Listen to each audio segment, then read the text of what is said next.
नमस्कार बच्चों, मेरे YouTube चैनल पर आपका स्वागत है। आज हम कक्षा 7 की पाठ्य पुस्तक का 13वां पाठ एक दिन का पढ़ेंगे।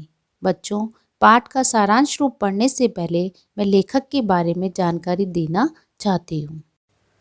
हरि ओध हिंदी के एक सुप्रसिद्ध साहित्यकार थे। हरि ओध जी का जन्म 15 अप्रैल 1865 को जिला आजमगढ़ के निजामाबाद नामक स्थान में हुआ। उनके पिता का नाम भोला सिंह और माता का नाम रुक्मणी था। हिंदी कविता के विकास में हरि ओध जी की भूमिका नींव के पत्थर के समान है। हिंदी साहित्य सम्मेलन के सभापति रह चुके हैं। उनकी सबसे प्रसिद्ध रचना प्रिय प्रवास थी। प्रिय प्रवास हरि ओध जी का सबसे प्रसिद्ध और महत्वपूर्ण ग्रंथ है। हिंदी में आधुनिक काल में प्रथम महाकाव्य लिखने का श्रेय हरि ओध जी को दिया जाता है। सन 1947 ईस्वी में उनका निधन हो गया। बच्चों, ये तो था लेखक का परिचय। अब हम एक दिन का पाठ के शब्दार्थ, प्रसंग व व्याख्या करेंगे।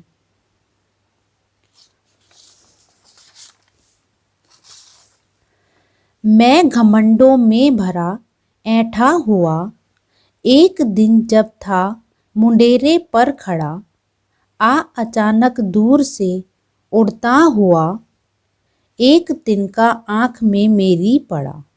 शब्दार्थ: ऐंठा हुआ, अभिमान से तनकर या अकड़ा हुआ। मुंडेरे, दीवार। अचानक, एकदम। तिनका, घास का टुकड़ा। प्रसंग: प्रस्तुत काव्यांश हमारी हिंदी की पाठ्य पुस्तक वसंत की कविता एक तिनका से लिया गया है। इसके रचयिता अयोध्या सिंह उपाध्याय हरि ओध हैं। व्याख्या: कवि कहता है कि एक दिन जब वह घमंड से भरा हुआ अपने मकान की दीवार पर खड़ा था, उसी समय हवा के साथ अचानक सूखी घास का एक तिनका आया और उसकी आँख में पड़ गया।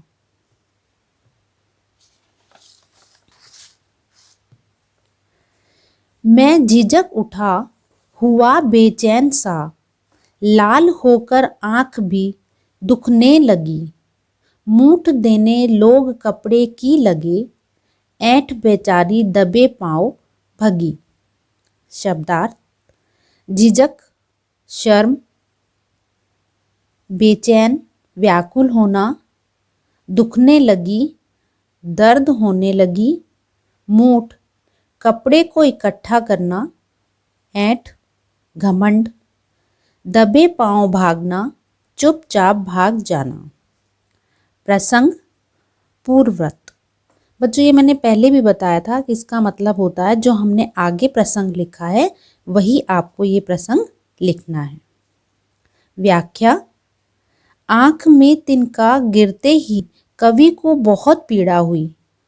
तिनके के आँख में पड़ते ही वह झिझक उठा और व्याकुल हो गया।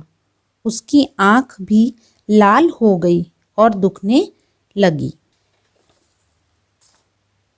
कुछ लोग कपड़े को लपेटकर आँख से तिनका निकालने का प्रयास करने लगे। दर्द के मारे उसका बुरा हाल हो रहा था। ऐसी दशा में उसकी सारी अकड़ या घमंड गायब हो गया, यानी उसकी सारी अकड़ दबे पांव भाग गई। जब किसी डब से निकल तिनका गया, तब समझ में ना यूं मुझे ताने दिए। ऐंठता तू किस लिए इतना रहा, एक तिनका है बहुत तेरे लिए। डब, तरीके से, समझ, बुद्धि, ताने, उल्हाना। प्रसंग: पूर्वत। व्याख्या। कवि कहता है कि अनेक प्रयास करने पर किसी तरह से जब आँख से तिनका निकल गया, तब मेरी बुद्धि ने मुझसे व्यंग्यपूर्ण बातें करते हुए कहा, तू किस लिए इतना घमंड कर रहा था? तू किस बल पर ऐंठ दिखा रहा था? तेरे लिए तो यह एक छोटा सा तिनका ही काफ़ी है। यानी जो व्यक्ति स्वयं पर घमंड करता है, उसका घमंड चूर करने के लिए छोटी से छोटी वस्तु ही काफ़ी है। बच्चों, ये तो थे इस पाठ के शब्दार्थ, प्रसंग और व्याख्या। अब हम इस पाठ के प्रश्न उत्तर करते हैं। प्रश्न पहला, तिनका कविता में किस घटना की चर्चा की गई है जिससे घमंड नहीं करने का संदेश मिलता है? उत्तर, कवि ने एक तिनका कविता में एक छोटे से तिनके का जिक्र करते हुए बताया है कि जब एक छोटा सा तिनका, एक निर्बल घास का टुकड़ा मनुष्य को विवश कर देता है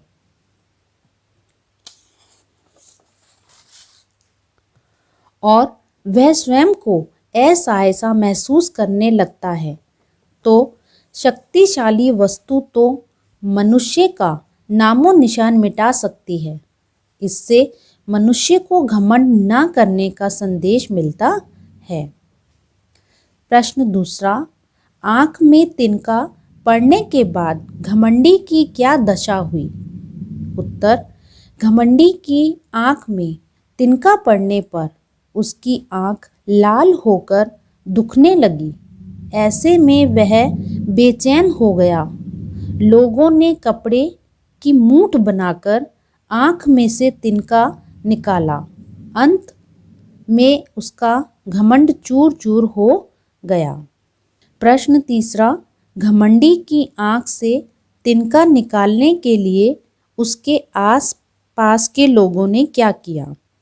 उत्तर, घमंडी की आँख से तिनका निकालने के लिए आसपास के लोगों ने कपड़े को लपेटकर मूठ बनाया और वह उसकी मदद से आँख में पड़ा तिनका निकालने का प्रयास करने लगे। प्रश्न चौथा, एक तिनका कविता का उद्देश्य क्या है? उत्तर, एक तिनका कविता के माध्यम से कवि ने मनुष्य को समझाना चाहा है कि यदि हम प्रत्येक कार्य में सक्षम हैं, तो भी हमें अपने ऊपर घमंड नहीं करना चाहिए। कई बार छोटी सी चीज़ भी हमारे झूठे गर्व को तोड़ सकती है। बच्चों, ये तो थे इस पाठ के प्रश्नोत्तर। अगर इस पाठ से संबंधित आपको कोई भी समस्या हो तो मुझे कमेंट बॉक्स में ज़रूर लिखें और मेरी वीडियो पसंद आई हो तो उसे लाइक व सब्सक्राइब ज़रूर करें।